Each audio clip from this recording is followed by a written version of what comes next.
Union Banking Corporation was liquidated by the U.S. government, and Prescott Bush received $1.5 million for his holdings in his Nazi business, and that was the beginning of the Bush family fortune for all intents and purposes.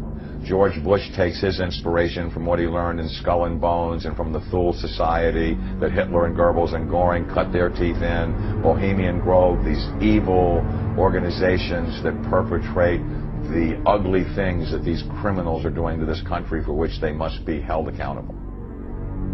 They are the most violent, dirtiest people on the face of the earth. Somewhere Americans are going to have to take their country back and start finding out who are these people. Who are these people we call our representatives, the Bushes. George Bush, the president, his father, went around the country talking about a new world order. The people who are running this country from behind the scenes do not care a thing about Americans or bloodshed anywhere.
You were both in Skull and Bones, the secret society. It's so secret we can't talk about it. What does that mean for America? The conspiracy theorists are going to go wild. I'm sure they are. I don't know. I haven't seen the web. Number 322. Sir. Were you a member of Skull and Bones in college in Bush? Were you in the same secret society? That's all right. Let me answer his question. Whoa! Don't chase me! I can't do anything!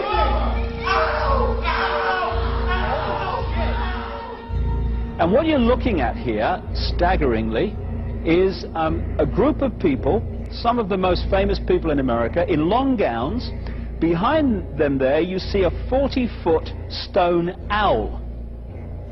And there's the fire between them, next to the lake at Bohemian Grove. Now, one might wonder, understandably, why the people that run the banking, political, economic system and the media in America should be dressed in long robes doing a ceremony to a 40-foot stone owl. I think we should be told.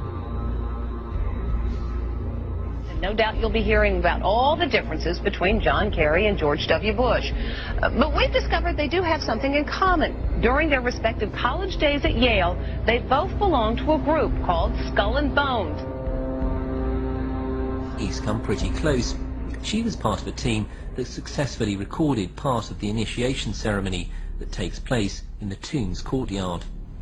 Okay, you have the doorway here. Yeah. Okay, then to the right you have a hedge, and then you have an evergreen tree. If you follow that line straight back, courtyard's in there. Ah, okay. So that's where they have the ceremonies in the outdoor part of it. Part of it was indoors. So we only got to see the outdoor part. Right. We only got to and to listen to the outdoor part. God only knows what went on indoors. And what did you hear? What was it you know? You managed to get this unique it was disgusting. It was gross. I mean, they were pretending to murder people. What was the tone of it, though? Was it jokey or was it quite... No, it wasn't jokey at all. It was sick. It's about the only thing to describe it. It was sick.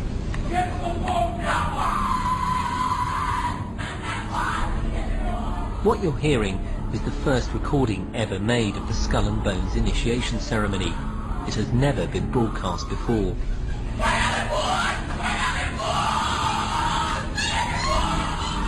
15 new members of the club are being introduced into the macabre rituals of Skull and Bones by the senior students who are about to graduate.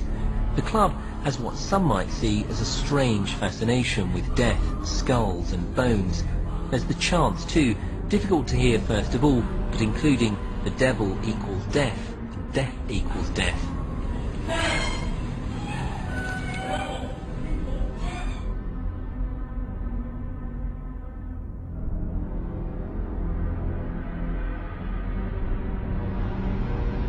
But when you get into a secret society of spirit worshippers, then, and especially when you're invited there by the direction of the higher-ups in the spirit world, you never get out of there alive.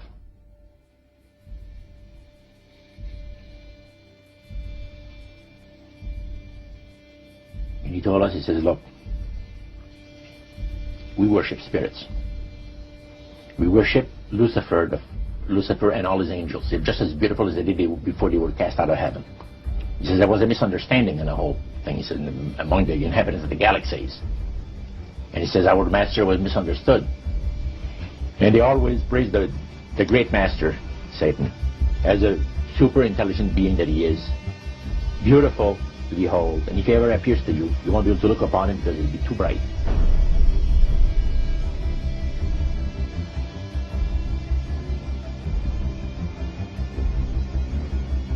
What have Herbert Hoover, Art Linkletter, Jack London, and Richard Nixon all had in common?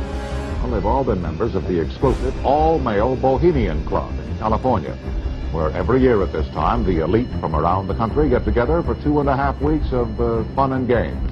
Among its members are businessmen like Leonard Firestone and Edgar Kaiser, and political figures like Gerald Ford, Henry Kissinger, William French Smith, and George Shultz.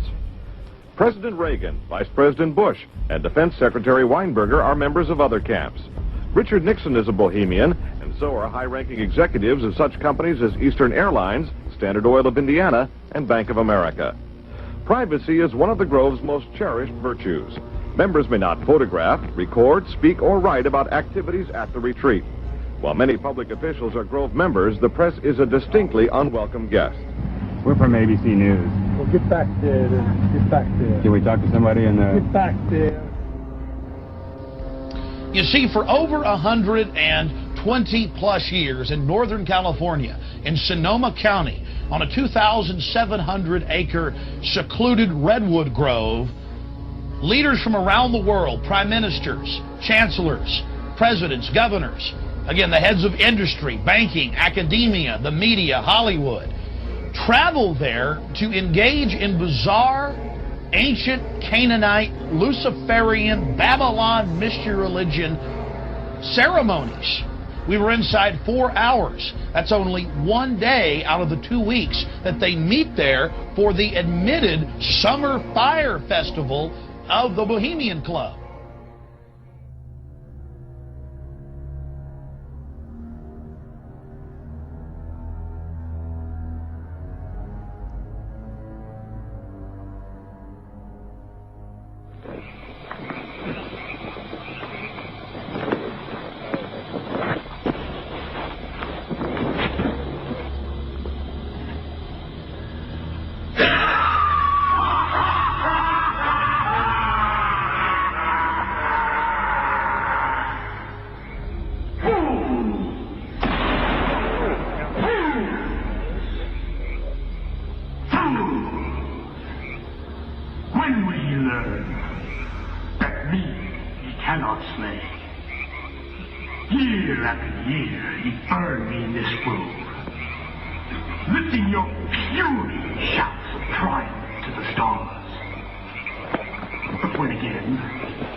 And the flames that keep thine effigy, we shall read the sign.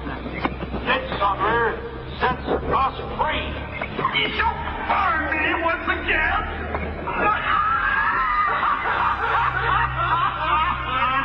Now believe, Wade, which hither ye have brought from regions where I reign. Ye fools and priests, I spit upon your fire. Hail fellowship's eternal flame. Once again, midsummer sets us free.